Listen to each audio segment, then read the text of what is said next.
Hi hello welcome to health is well channel. இன்றைக்கி நம்ம பார்க்க போகிற டாபிக் என்ன அப்படின்னு பார்த்தீங்கன்னா, குழந்தைங்களுக்கு வர மஞ்சக்காமலை நோய். அதை பற்றி தான் நம்ம பார்க்க போகிறோம். ஸோ இது காமனாகவே இப்போ நவடேஸ் எல்லா குழந்தைங்களுக்குமே வந்துகிட்ருக்கு. ஸோ இதை பற்றி ஒரு வீடியோ போடலாம் அப்படின்னு சொல்லிட்டு சின்னதாக ஒரு அட்வைஸ் கொடுக்கலாமே அப்படின்னு ஒரு ஐடியா வந்துச்சு. சரி கொடுத்துருவோம் அப்படின்னு சொல்லிட்டு தான் வந்தோம். சரி வாங்க வீடியோக்குள்ளே போகலாம். வீடியோக்குள்ளே போகிறதுக்கு முன்னாடி நம்மளோட ரத்த சிவப்பணு என்ன வேலை செய்யுது அப்படிங்கிறத பார்த்துடலாங்க. நம்மளோட ரத்தத்திலேயே நிறைய வகைகளாக நம்ம பிரிக்க முடியும்.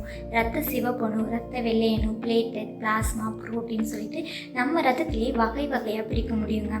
இந்த ரெட் பிளட் செல் அந்த ரத்த சிவப்பணு என்ன வேலை செய்யும் அப்படின்னு பார்த்தீங்கன்னா, நமக்கு தேவையான ஆக்சிஜன் எல்லா பார்ட்ஸுக்குமே எவ்வளோ ஆக்சிஜன் தேவையோ அந்த ஆக்சிஜனை எடுத்துகிட்டு போகிற அந்த வேலையை செய்யக்கூடியது நம்ம ரத்த சிவப்பணு. ஸோ இந்த ரத்த சிவப்பணு பிளட் வெசல்ஸில் எப்போ பிரேக் டவுன் ஆகுதோ அந்த பிரேக் டவுன் ஆகும்போது அந்த ரத்த சிவப்பணு உடஞ்சி நிறைய வரும். அந்த சப்ஸ்டன்ஸ் தான் பிலிருபின் சொல்லுவாங்க. அந்த பிலிருபின் எப்போ நம்ம பிளட் வெசலில் அதிகமாகுதோ அதை ஹைப்பர் பிலிருபினீமியா அப்படின்னு சொல்லுவாங்க. இது இப்போ காமனாக குழந்தைங்களுக்கு, அதாவது பிறந்த குழந்தைங்களுக்கு மஞ்சக்காமலை வருது அப்படின்னு சொல்லி பார்க்குறாங்க. இப்போ நம்மளோட ரிசர்ச்சர்ஸ் கண்டுபிடிச்சிருக்காங்க. அதாவது 80% நார்மல் டேர்ம் பேபிஸ் அஃபெக்ட் ஆகுறாங்க. அதாவது 9 மாதம் கம்ப்ளீட் ஆகி 37 வாரத்தையும் கடந்து வந்த குழந்தைங்க அஃபெக்ட் ஆகுறாங்க அப்படின்னு பார்க்குறாங்க.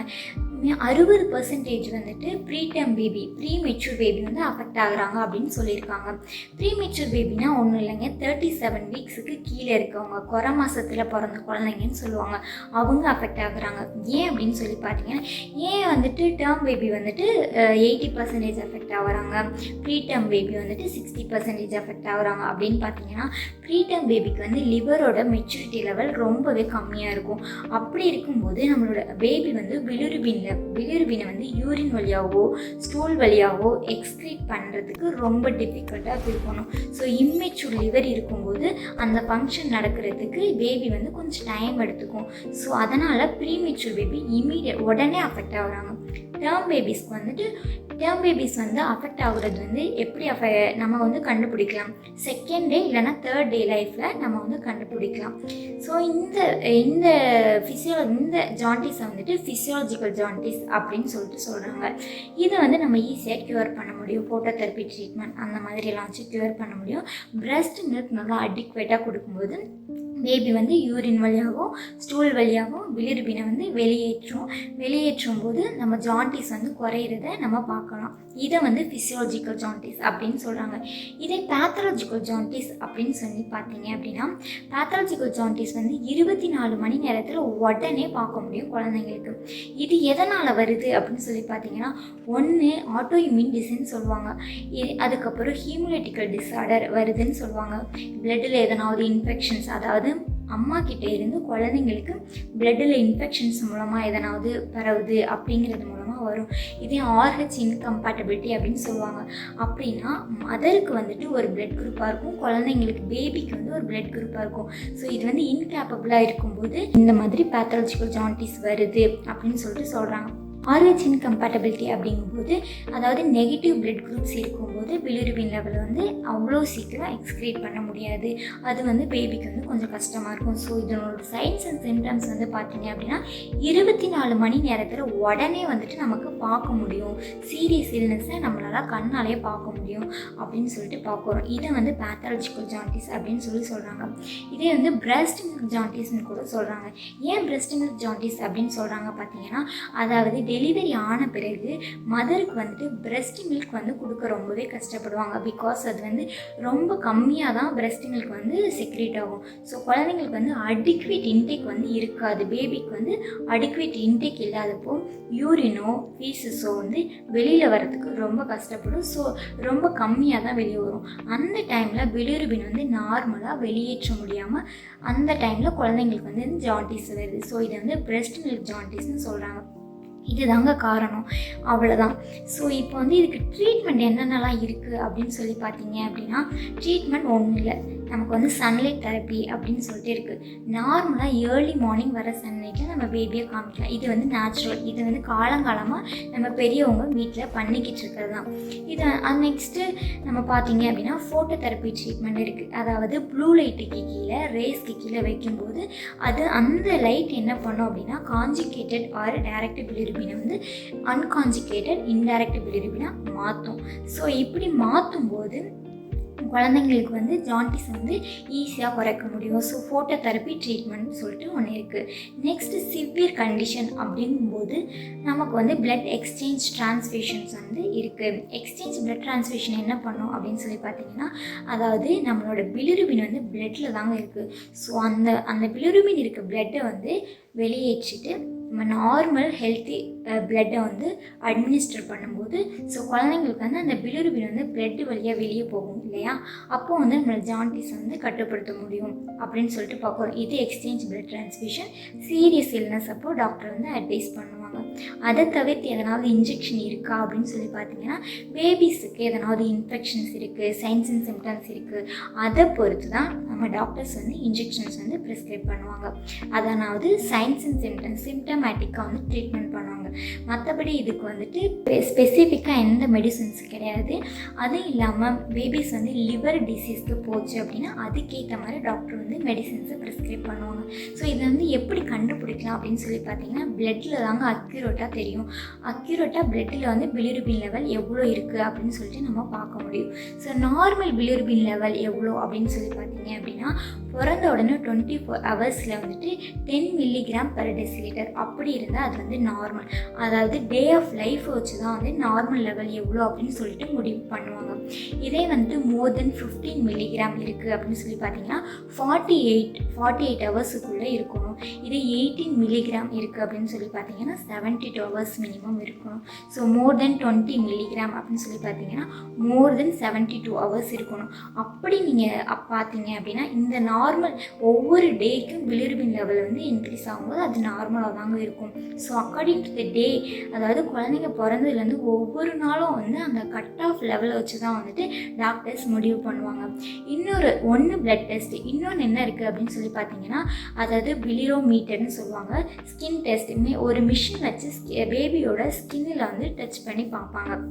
ஸோ அதில் வந்துட்டு நமக்கு ஒரு அக்யூரேட்டாக இல்லை, ஒரு அப்ராக்சிமேட்டாக இவ்வளோ இருக்குது பிலிருபின் ஸ்கின்னில் வச்சு பார்த்து சொல்லுவாங்க. இது வந்து பிலிரோமீட்டர்னு சொல்லுவாங்க. ஸோ இந்த 2 வழி மூலமாக நம்ம பார்க்கலாம். இன்னொரு வழி என்ன அப்படின்னா சைன்ஸ் அண்ட் சிம்டம்ஸ். என்ன சைன்ஸ் அண்ட் சிம்டம்ஸ் இருக்கும்? இந்த சைன்ஸ் அண்ட் சிம்டம்ஸ் இருந்தால் நம்ம குழந்தைங்களுக்கு வந்து ஜாண்டிஸ் மஞ்சக்காமலை இருக்குது அப்படின்னு சொல்லி கண்டுபிடிக்கலாம். பார்த்தீங்கன்னா சிம்பிளாக எல்லோஷ் டிஸ்கலரேஷன் தாங்க. நம்மளோட கன்ஜெக்டிவா கண்ணுக்கு கீழே இந்த வெள்ளை கலரில் இருக்குது பார்த்தீங்களா, இதில் வந்துட்டு ரொம்ப எல்லோஷ் கலராக இருக்கும். ஸோ அப்புறம் குழந்தைங்களுக்கு வந்துட்டு இந்த பக்கலில் இருக்கும், பக்கல் இந்த மாதிரி இடங்கள்ல வந்துட்டு ரொம்ப மஞ்சளாகவே இருக்கும். யூரின் வந்துட்டு ரொம்பவும் எல்லோ கலரில் போவாங்க. மோஷன் வந்துட்டு ரொம்ப பேல் கலரில் போவாங்க. இது வந்து இதோட சைன்ஸ் அண்ட் சிம்டம்ஸ். அப்போ இந்த ஜாண்டிஸ் வந்து இருக்கும்போது குழந்தைங்க வந்துட்டு ஆக்டிவாக இருக்க மாட்டாங்க, ரொம்பவே வந்துட்டு லேசியாக தான் இருப்பாங்க, ரொம்ப ஆக்டிவாக இருப்பாங்க அப்படின்னு சொல்லிட்டு நம்ம எக்ஸ்பெக்ட் பண்ண முடியாது. பிகாஸ் ஆக்சிஜன் லெவல் வந்துட்டு கம்மியாக தானே போய்கிட்டு இருக்கும். பிகாஸ் ரெட் பிளட் செல்ஸ் எல்லாமே வந்துட்டு பிரேக் டவுன் ஆகி டெத் ஆகிட்டு இருக்கும்போது நமக்கு கம்மியாக தான் இருக்கும். ஸோ ஆக்டிவ் வந்து ரொம்பவே கம்மியாக இருக்கும். இதுதான் வந்து science and symptoms, basic science and symptoms. So இது வந்து காம்ப்ளிகேஷன்ஸ் வந்து என்னென்ன அப்படின்னு சொல்லி பார்த்தீங்க அப்படின்னா, பிரெயின் வந்துட்டு டேமேஜ் ஆகும். இது வந்து சிவியர் காம்ப்ளிகேஷன்ஸ். பிரெயின் டேமேஜ் ஆகும், லிவர் டேமேஜ் ஆகும். இந்த 2 ஆர்கன்ஸும் டேமேஜ் ஆகுங்க. அதாவது பிரெயின் ஏன் டேமேஜ் ஆகுது? நீங்கள் வந்து பிளட்டில் தானே பிலிருபின் இருக்குன்னு சொன்னீங்க, எப்படிங்க பிரெயின் டேமேஜ் ஆகுது அப்படின்னு சொல்லி சொல்கிறீங்களே எப்படி? நீங்கள் கேட்குற கொஸ்டின்ஸ் கண்டிப்பாக கரெக்டுன்னு தான் நான் சொல்லுவேன். ஆனால் இந்த ரீசனை வந்து நீங்கள் தெரிஞ்சுக்கணும். சரி, எப்படி பிரெயின் அஃபெக்ட் ஆகுது? அதாவது நம்ம பிளட்டில் இருக்க பிலிருபின் வந்து அதிகமாக இருக்குது. ஸோ நம்ம பிளட்டில் பார்த்துருவோம், பிளட்டோட வகைகளே நிறைய இருக்குது. ஸோ நம்ம வந்து பிளட்டில் ப்ரோட்டீன் ஒன்று இருக்குது, அதாவது ஆல்புமின். அந்த ப்ரோட்டீன் வந்து என்ன பண்ணும் அப்படின்னு சொல்லி பார்த்தீங்கன்னா, அந்த பிலிருபினை வந்து கேட்ச் பண்ணி ஒரு பாண்ட் இருக்கும், பிலிருபினுக்கும் ப்ரோட்டீனுக்கும் ஒரு பாண்ட் இருக்கும். ஸோ அதை வந்து கேட்ச் பண்ணிக்கும். ஸோ எப்போ வந்து அந்த பாண்ட் இல்லாமல் இருக்கோ, அதாவது பிளட் பிரெயின் பேரியர் அப்படின்னு சொல்லிட்டு இந்த இதை வந்து சொல்லுவாங்க.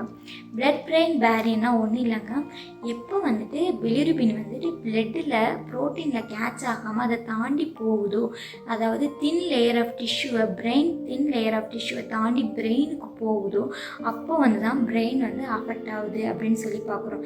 அந்த பிரெயின் டேமேஜை வந்து கர்னிச்சர்ஸ் இங்கிலீஷில் சொல்லுவாங்க. இப்போ பிரெயின் டேமேஜ் ஆகுது அப்படின்னா குழந்தைங்களுக்கு வந்து ஃப்யூச்சரில் நிறைய ப்ராப்ளம்ஸ் வந்து அஃபெக்ட் ஆகும். ஸோ இதுதான் வந்து இந்த மஞ்சள்காமலை நோயோட சிவியாரிட்டி அப்படின்னு சொல்லி பார்ப்போம். அதை தவிர்த்து வந்து லிவர் டேமேஜ் ஆகுது. ஸோ இந்த சிவியாரிட்டியை நீங்கள் தெரிஞ்சுக்கணும். ஸோ என்னோட சைட்லேருந்து என்னோட அட்வைஸ் என்ன அப்படின்னு சொல்லி பார்த்தீங்கன்னா, இப்போலாம் நவடேஸ் நார்மல் எஜுகேட்டடு பேரண்ட்ஸு கூட இது தெரியல. ஸோ இது வந்து காமனாக இது எல்லாருக்குமே தெரிஞ்சிருக்காது. ஸோ இது வந்து எல்லாருமே தெரிஞ்சுக்கணும் அப்படின்னு சொல்லிட்டு தான் இந்த வீடியோ. பிகாஸ் ஏன் அப்படின்னா, இப்போ நார்மலாக ஹாஸ்பிட்டலைசேஷனில் இருக்கும்போதே பேபி வந்துட்டு ஃபோட்டோதெரப்பி லைட்டில் இருக்கும்போது பேபி வந்துட்டு நேக்கட் பொசிஷனில் இருப்பாங்க. ஐ கவர் பண்ணியிருக்கணும். அதுக்கப்புறம் டயப்பர் வந்து போட்டிருக்கணும், ட்ரெஸ்ஸு போட மாட்டாங்க. ஸோ பேபிக்கு வந்துட்டு கண்டிப்பாக குளிரும். ஸோ பேபி வந்துட்டு ரொம்ப அழுதுகிட்டே இருக்கும். ஸோ பேபியால் அந்த கிளைமேட், அந்த என்விரான்மெண்டல் சுச்சுவேஷன்ஸை கொஞ்சம் அட்ஜஸ்ட் பண்ண முடியாமல் இருக்கும். பட் வார்மர்லாம் கொடுப்பாங்க, அட்ஜஸ்ட் பண்ணிக்கலாம். பட் வந்து அட்ஜஸ்ட் பண்ண முடியாமல் இருக்கும் அந்த ட்ரீட்மெண்ட்டுக்கு. ஸோ அந்த டைமில் பேரண்ட்ஸ் வந்துட்டு கொஞ்சம் நர்வஸாக இருப்பாங்க. ஸோ கொஞ்சம் பயப்படவும் செய்வாங்க. ஸோ பேரண்ட்ஸ் வந்து இந்த வீடியோ பார்க்குற பேரண்ட்ஸ் வந்து பயப்படாதீங்க, ட்ரீட்மெண்ட் வந்து கண்டினியூ பண்ண விடுங்க. அப்போ தான் நம்ம குழந்தைங்களோட ஃப்யூச்சர் வந்து நல்லாயிருக்கும், பேபியும் ஹெல்த்தியாக இருக்கும் அப்படிங்கிறதுக்கு தாங்க இந்த வீடியோ. ஸோ இதில் வந்துட்டு பேபி வந்து ஃபோட்டோதெரப்பி லைட்டில் இருக்கும்போது பேபிக்கு என்னென்ன காம்ப்ளிகேஷன்ஸ் வரலாம் அப்படின்னு சொல்லி பார்த்தீங்கன்னா, ரொம்ப டீஹைட்ரேஷன் ஆகும். பிகாஸ் வந்துட்டு இன்டேக்கும் லெஸ்ஸாக இருக்கும். அதோட லைட்டு கீழே இருக்கிறதுனால ரொம்பவே டீஹைட்ரேஷனாக இருக்கும். ஸோ நம்ம வந்து பிரெஸ்ட் மில்க் அடிக்குவேட்டாக நம்ம கொடுக்கணுங்க. நெக்ஸ்ட் வந்து வெயிட் லாஸ் கண்டிப்பாக இருக்கும், லூஸ் மோஷன் இருக்கும். அதுக்கப்புறம் லைட்டில் இருக்கிறதுனால குட்டி குட்டியாக ரேஷஸ் வந்துட்டு பேபியோட உடம்புல வந்துட்டு ரேஷஸ் வரும். ஸோ இது வந்து காமனாகவே ஜென்ரலாக வர ஃபோட்டோதெரப்பியோட சைடு எஃபெக்ட்னு கூட நம்ம சொல்லலாம். ஸோ இதை பார்த்து பேரண்ட்ஸ் வந்து பயந்துடாதீங்க, ட்ரீட்மெண்ட்டை கம்ப்ளீட்டாக எடுத்துகிட்டு பேபியை ஹெல்த்தியாக வச்சுக்கோங்க. அதுக்காக இந்த வீடியோ பிடிச்சிருந்தா லைக் பண்ணுங்கள், கமெண்ட் பண்ணுங்கள். உங்களுக்கு இன்னும் மேலும் எதனாவது வீடியோவை பற்றி தெரிஞ்சுக்கணும், எதை பற்றியாவது தெரிஞ்சுக்கணும், கண்டிஷனை பற்றி தெரிஞ்சுக்கணுன்னா கமெண்ட் பாக்ஸில் கமெண்ட் பண்ணுங்கள். டாட்டா.